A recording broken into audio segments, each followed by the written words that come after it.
Hello everybody, Frozen here with another epic Yu-Gi-Oh! Deck profile, and as you can see today we are going over the Nekroz, the king of the meta right now.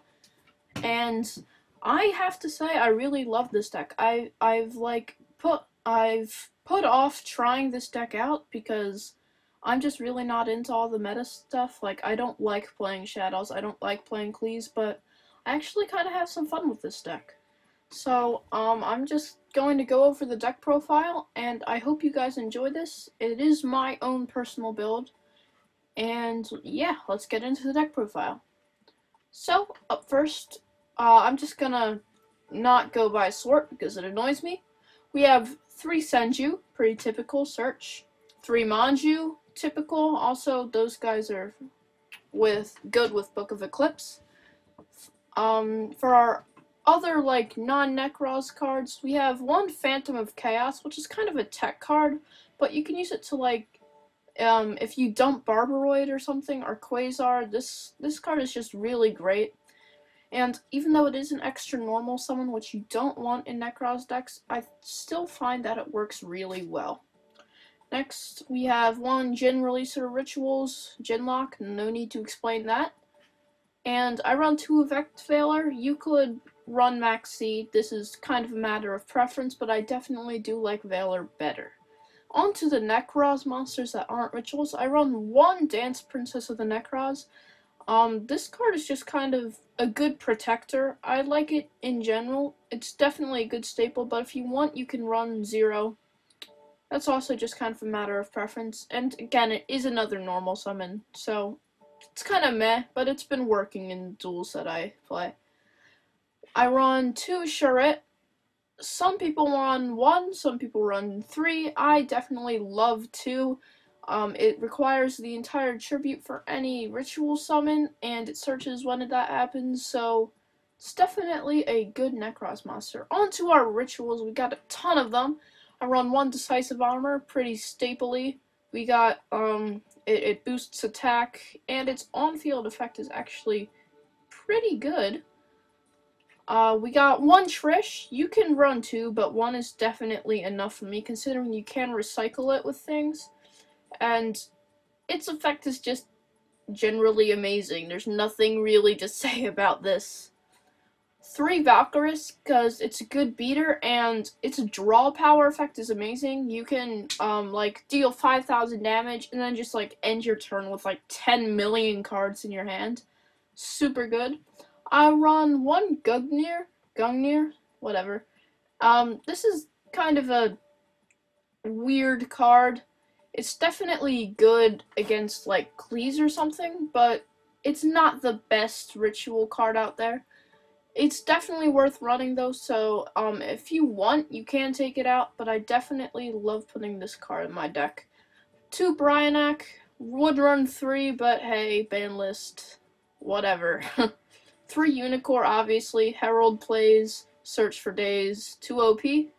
And I run 2 Colossalis, definitely need 2 in this deck because, this is like your middle ground for searching. Like, you can use Senju to search for this, and then use this to search for a spell card if you don't open up the Manju or something.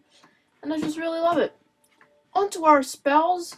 We have 3 Galaxy Cyclone. This can be MST. This is just a matter of personal preference. I love Galaxy Cyclone a lot more than MST. I'm just weird that way, and it is a bit more expensive. So if you're building this in TCG, you definitely want to go for MST, but I definitely love Galaxy Cyclone a bit more. We got 1 Raigeki Field Nuke. I run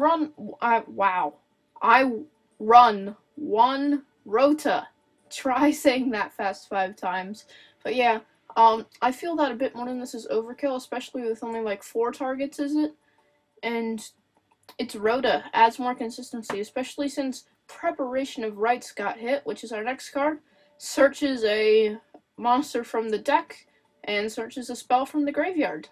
What's not to love? For the ritual spells, I run a 2-2-2 ratio. Some people like to do the pyramid thing with like 3 Kaleido and then 1 cycle, but I think 2 of each is definitely a bit more consistent. And yeah, this is also pretty typical. And lastly, sort of a techie card, Book of Eclipse. Can shut down OTKs, and also good for resetting these guys' effect to get so much search power. And lastly, we run that one little trap, Ring of Destruction. Love this card, so glad it got unbanned. On to the extra deck. We got one Barbaroid, the ultimate battle machine. Phantom of Chaos. End of story. One Quasar, Phantom of Chaos. End of story.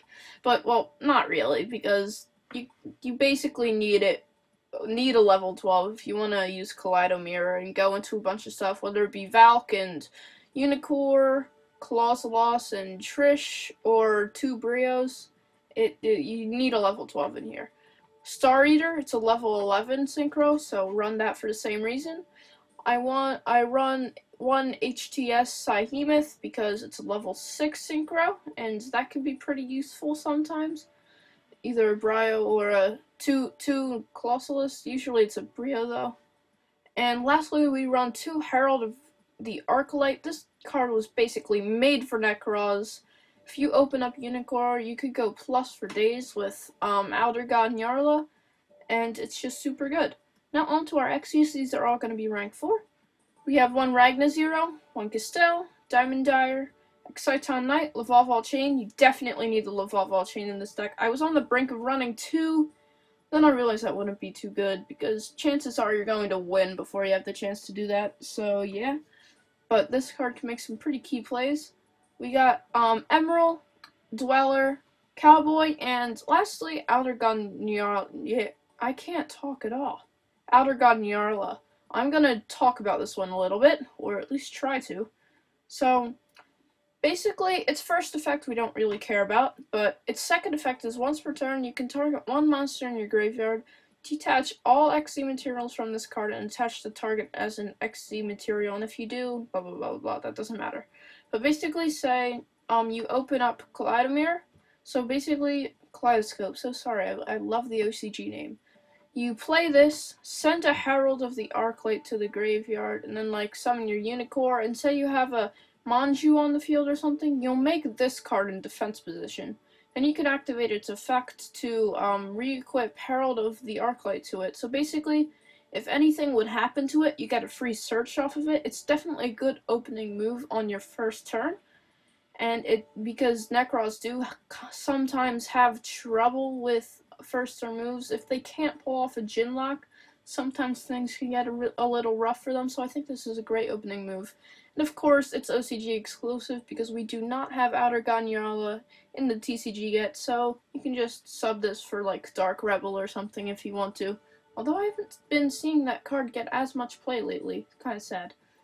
But yeah, guys, that's it for this deck profile. If you enjoyed, make sure to leave a like down below. And also, since I really am enjoying this deck, I'm thinking of making a combo video for Nekroz, because they got a lot of crazy combos they can make, and I think it will be a fun idea. Well, guys, that's it for this video. Thanks for watching, and leave a like if you enjoyed.